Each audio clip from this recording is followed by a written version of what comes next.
महेश लांडगे, तू कसला हिंदुत्ववादी?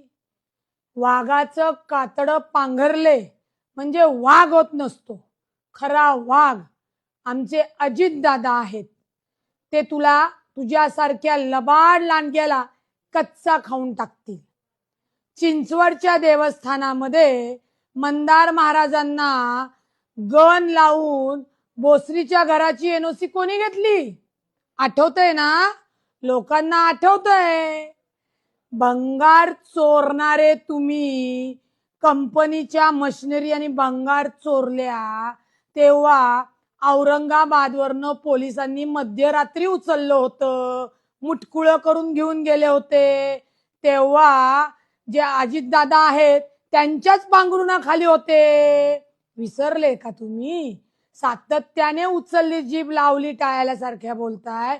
कोणत्या महिलांच्या बांगड्यांचा आमचा अपमान करतायत की आम्ही बांगड्या घातल्या नाहीत? बांगड्या आमच्या स्वाभिमानाचं प्रतीक आहे.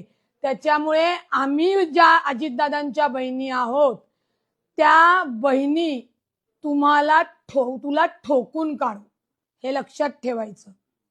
आणि अजितदादांवर बोलताना तोंड सांभाळून बोलायचं. तुझा वस्ताद तुझा बाप नक्की असेल, परंतु राजकारणाचा लंगोट अजितदादांनी तुला घालायला शिकवला. त्यामुळं वस्तादावर आणि गुरुवर डाव जर टाकायला गेलास ना भावड्या, तर तो लंगट सुटून सैरा बैरा पळावं लागेल, पळताभुई होईल. त्याच्यामुळे अजितदादांवर बोलताना, टीका करताना आपल्या खालचा अंधार बघून बोललं पाहिजे, याचं भान ठेवलं पाहिजे. 70 लाखाचं काम 7 कोटी दाखवून जे महानगरपालिकेचे सगळे पैसे लुबाडले आणि म्हणून भाजपच्या पांघरुणाखाली हे सगळं झाकलं जाते.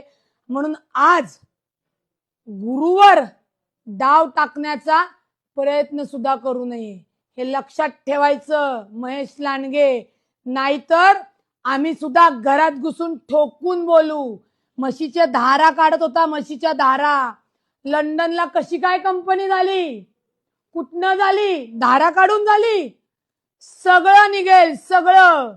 तोंड सांभाळून बोलायचं माननीय अजितदादांवर. नाहीतर याद राखायचं, याच बांगड्या घालणाऱ्या महिला अशी काय चपराक देतील की नुसती पळता भुई होईल.